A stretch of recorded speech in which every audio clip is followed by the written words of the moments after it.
Il y a beaucoup de futures mamans qui sont stressées pendant la grossesse et du coup, elles se disent: «Mince, c'est quoi l'impact pour mon bébé? Qu'est-ce que ça lui fait là tout de suite? Ou est-ce que ça peut avoir des conséquences pour plus tard après, une fois qu'il sera, né? Quel impact?» Et donc du coup, elles sont pas bien, elles culpabilisent et t'imagines bien qu'en plus en début de grossesse notamment, on est quand même pas mal stressé. Alors il y a plein de facteurs de stress. Tu as le stress parce que soit tu attends la grossesse depuis un moment, mais tu as quand même l'effet de surprise et peut-être une petite peur ou d'appréhension ou tu as du mal à réaliser que tu es enceinte. Tu as l'effet de surprise, surprise, hein, tu es enceinte et tu t'y attendais pas et là il peut y avoir une bonne montée de stress.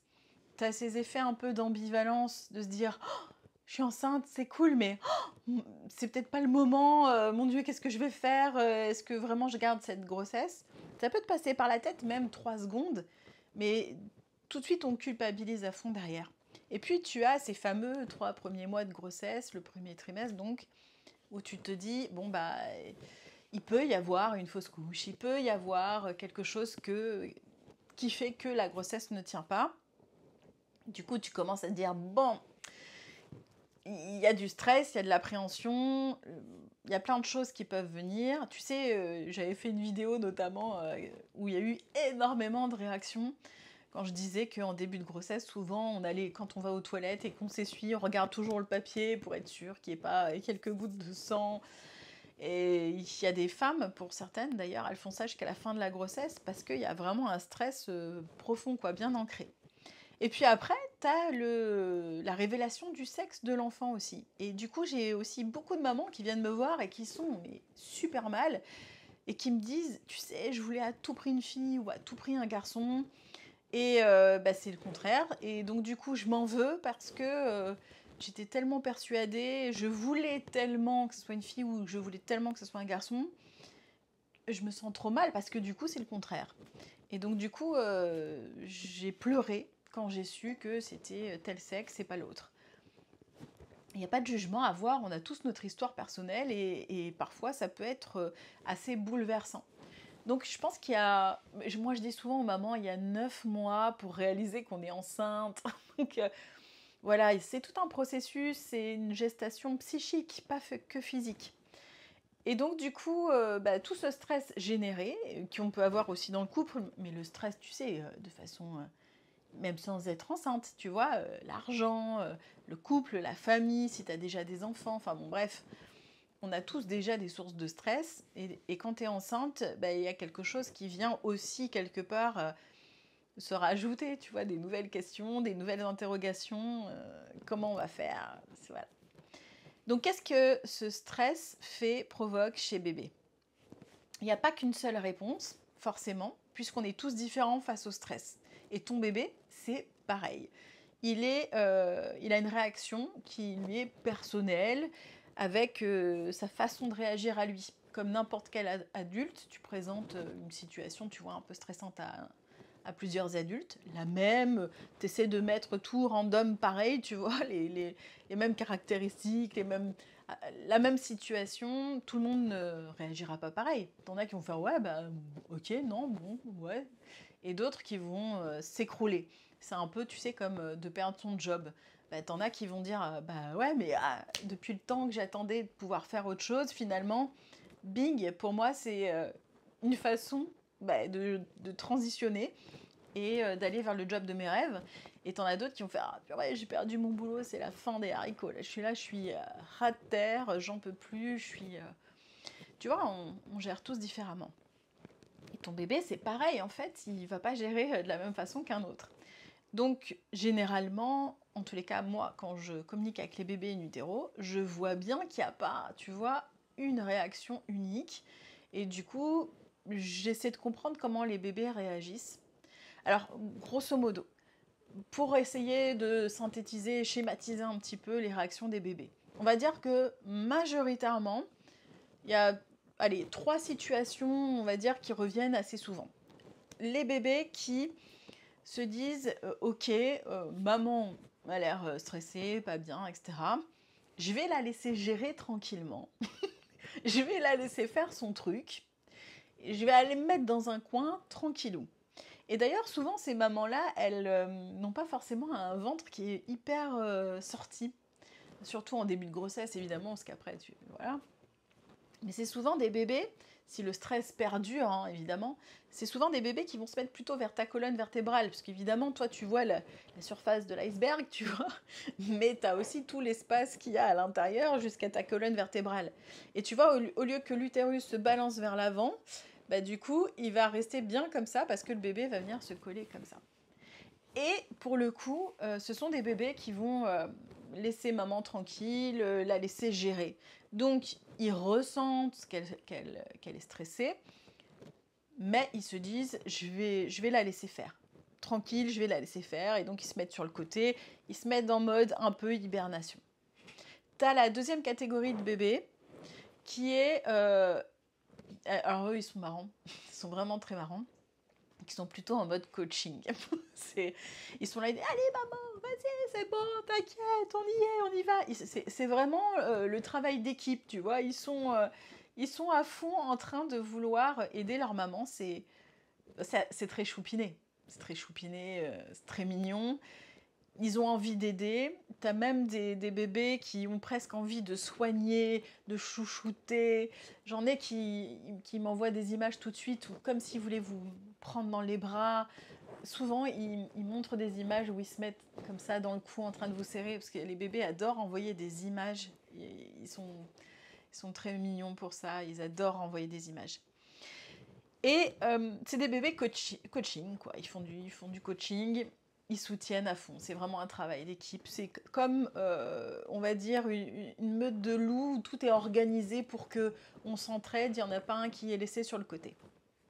Ça, c'est les bébés plutôt coach. Et la troisième catégorie, oui, tu vas avoir des bébés qui vont être plutôt impactés, qui vont essayer de trouver des solutions pour essayer justement soit de se déconnecter, mais de se déconnecter façon je suis pas bien, je vais essayer de faire la technique de l'autruche quand même, ou je suis pas bien, je rase les murs, mais je me sens un peu...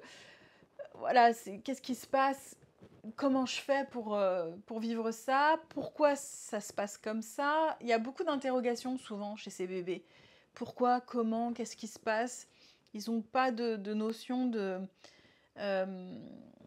temps en plus. Donc pour eux, c'est comme si ça durait une éternité, quoi. Il n'y a pas de notion presque de début et de fin. Et là, du coup, il y a cette sensation d'être un peu perdu.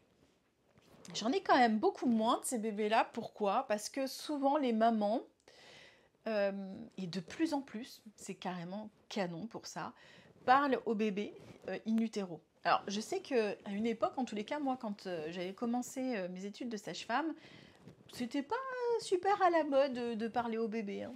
C'était, non, je parle pas à mon ventre. Voilà, je parle pas à mon ventre.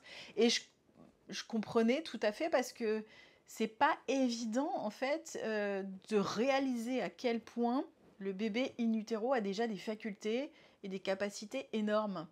On le réalise pas trop, et comme on le voit pas réellement, du coup on a vraiment l'impression de parler à son ventre, ce qui est un peu bizarre. Et comme on n'était pas forcément réceptif aussi à ce que le bébé pouvait nous transmettre, on avait l'impression que c'était comme un objet presque caché, qui ne pouvait pas nous répondre, quoi, tout simplement. Donc pas évident. Mais les mamans maintenant parlent de plus en plus. Donc par exemple, typiquement, je sais pas, tu as une dispute avec ton compagnon, tu dis au bébé, bon là c'est une histoire de grand, hein, chouchou. Maman a besoin d'extérioriser sa colère, ça n'a rien à voir avec toi, mais voilà, ça fait partie des émotions humaines, laisse-moi gérer. Et en fait, le fait d'expliquer, de poser des mots au bébé avec des mots d'adulte, du coup, les bébés se disent « Ok, je comprends ». Alors, c'est peut-être pas confortable pour lui de vivre l'émotion, mais par contre, il a compris que c'était quelque chose que maman gérait avec une autre personne, une tierce personne. Donc, le fait que beaucoup de mamans en parlent avec les bébés, j'ai quand même beaucoup moins de retours de bébés qui sont très très mal. Ça m'est déjà arrivé quand même, notamment, c'est un exemple que je donne assez souvent parce que je trouve qu'il est assez parlant pour le coup. j'avais eu, tu sais, moi je fais mes séances en visio, et j'avais eu une maman donc, qui s'était inscrite en ligne, donc tu sais, je les connais pas, elles arrivent, je les vois sur WhatsApp en visio, bonjour, et la première question c'est comment va mon bébé? Comment il va, voilà. Et pas cool, la réponse est pas cool, le bébé me dit, ça va pas du tout, je suis pas bien du tout, on veut pas de moi, et en plus là où je suis, c'est fragile. Bon, t'imagines bien que de recevoir un message comme ça de la part du bébé, c'est pas évident. Alors, juste pour un petit disclaimer, ce que je fais, c'est un peu comme... C'est de la famille de la télépathie, on va dire, ok? Donc, je donne le message à la maman.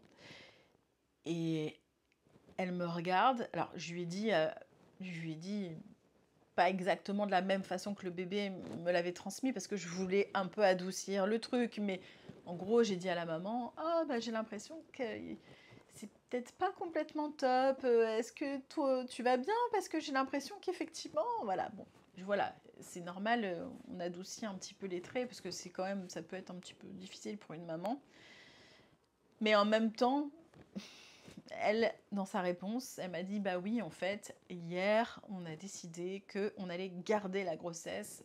Jusqu'à hier, on pensait plutôt ne pas la garder. Je lui dis, ah ok, je comprends mieux pourquoi, effectivement, il réagissait comme ça. Et elle m'explique, en fait, que elle a eu une césarienne. Ça datait de 2-3 mois, je crois, à peine. Elle a eu une césarienne. Je lui dis, mais comment ça, t'as eu une césarienne il y a 2-3 mois t'es enceinte? Elle me dit, oui, mais en fait, je suis en tout début de grossesse. Et en fait, ce qui s'est passé, c'est que j'étais enceinte, j'ai eu mon bébé par césarienne. Et en fait, le mois qui a suivi, j'ai ovulé et je suis retombée enceinte. Et en fait, effectivement, je comprends mieux aussi pourquoi le bébé disait le cocon était fragile, parce qu'effectivement, l'utérus venait de subir cette intervention chirurgicale, et donc la cicatrice était encore fraîche, comme on dit. Et c'est vrai que, généralement, quand tu as une césarienne, le mieux, c'est d'attendre au moins 1 an avant de pouvoir redémarrer une grossesse. Donc là, tu vois, c'était vraiment très tôt. Et elle était allée voir le gynécologue qui lui a dit c'est risqué. Oui, c'est risqué de démarrer une grossesse là, tout de suite maintenant. Donc, elle avait en tête, je prends des risques avec cette grossesse, qu'est-ce que je fais? Je garde pas le bébé. Effectivement, l'utérus est fragile, etc. Et donc le bébé, si tu veux, oui, il a pris pour lui. Mais ce qui était cool, c'est que tu vois, en posant les mots simplement, en expliquant au bébé, donc là on l'a fait en live tout de suite, en posant les mots, de dire au bébé, si c'est bon, tu sais, c'est pas toi personnellement, c'est l'état de grossesse et l'état de santé de ta maman qui fait que elle s'est posé des questions, mais c'est pas toi personnellement. Donc du coup, le fait d'avoir posé les mots, ça a fait du bien. Donc je t'invite vraiment à communiquer déjà avec ton bébé. Tu sais, on dit souvent et on pense souvent on est récepteur quand on est enceinte, qu'on est émetteur, pardon, qu'on est émetteur. C'est-à-dire qu'on parle, on transmet les choses, on transmet nos pensées, nos émotions à bébé, etc. Mais rarement qu'on est récepteur. Alors que les bébés, ils ont très très envie que tu reçoives plein de messages qu'ils t'envoient tout le temps.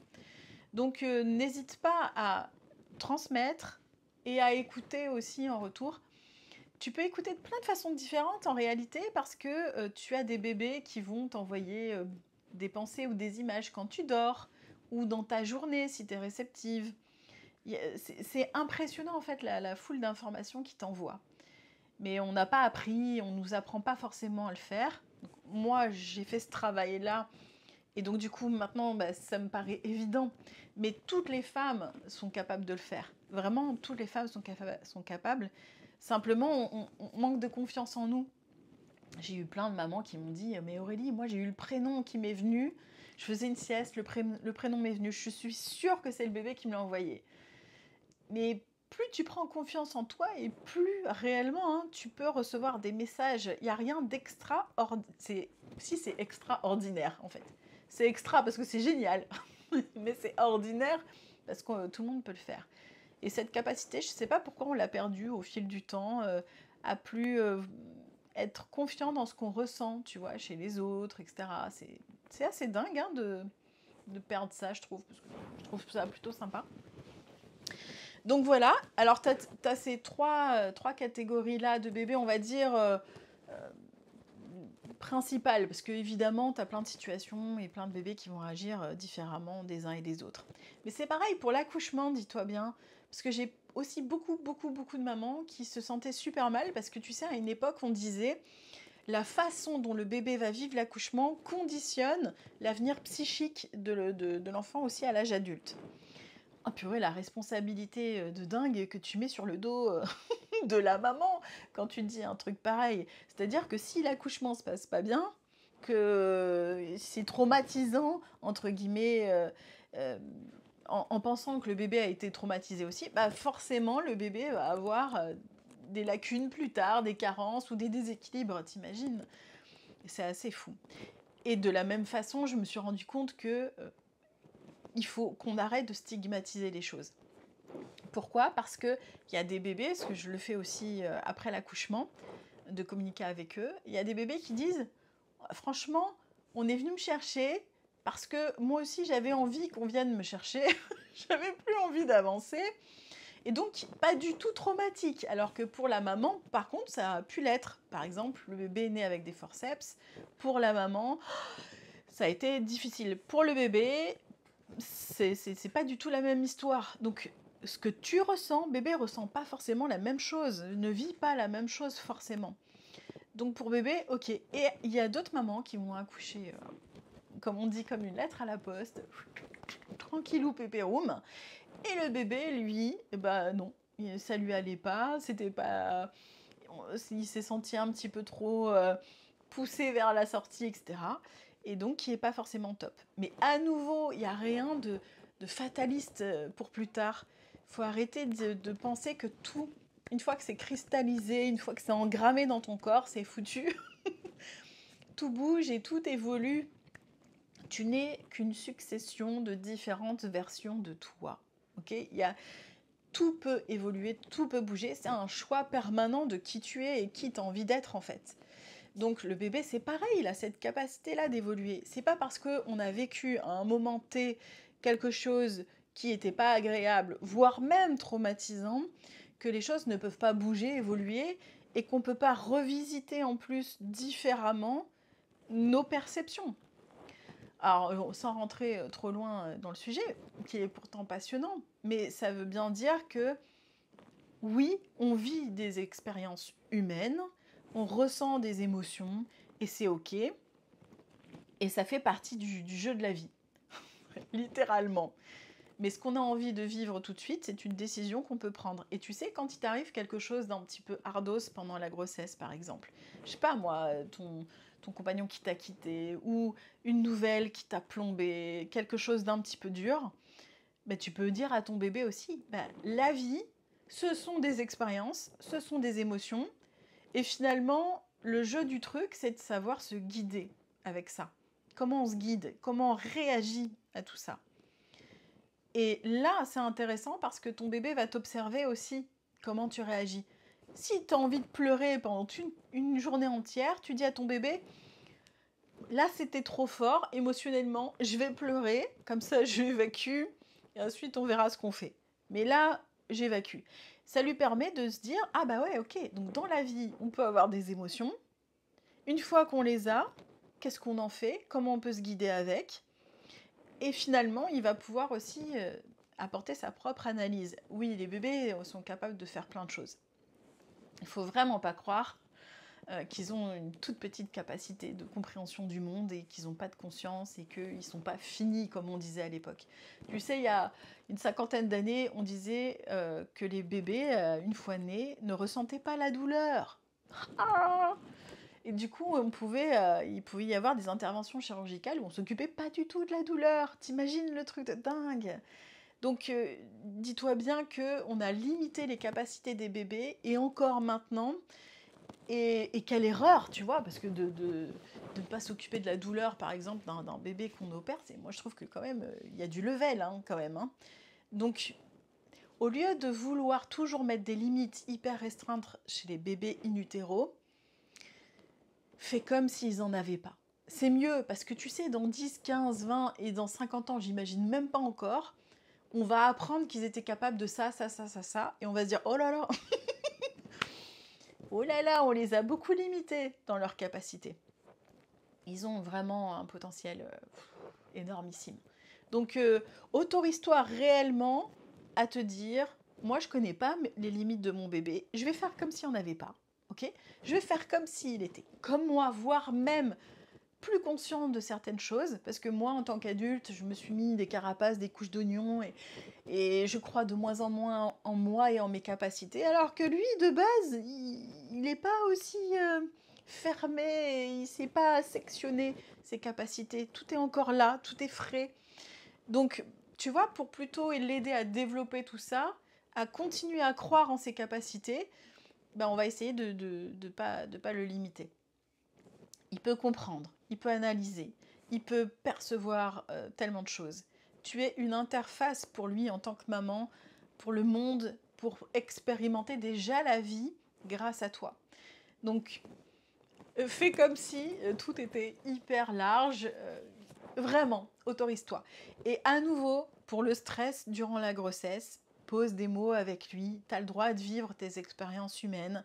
Tu as le droit d'avoir envie d'une fille plutôt qu'un garçon plutôt qu'une fille, de vouloir un bébé, pas deux bébés en même temps, de te dire hein, mais je voulais pas être enceinte maintenant, mais plus tard. Tu as le droit en fait. Explique juste à ton bébé, bah en fait, moi personnellement, je suis surprise, je suis déboussolée, je suis déstabilisée. Ça n'a rien à voir avec toi personnellement, mais c'est la situation qui me fait vivre ça. Et voilà, that's it, en fait, tu vois. Donc tranquillise-toi, vraiment. La culpabilité chez la maman, on ne peut pas l'effacer. C'est comme ça, c'est intrinsèque chez nous. Vraiment, c'est presque une émotion ou un ressenti vital, la culpabilité chez nous, c'est dingue. Mais tu peux dégonfler un peu le soufflet quand même. Allez, on se retrouve la semaine prochaine.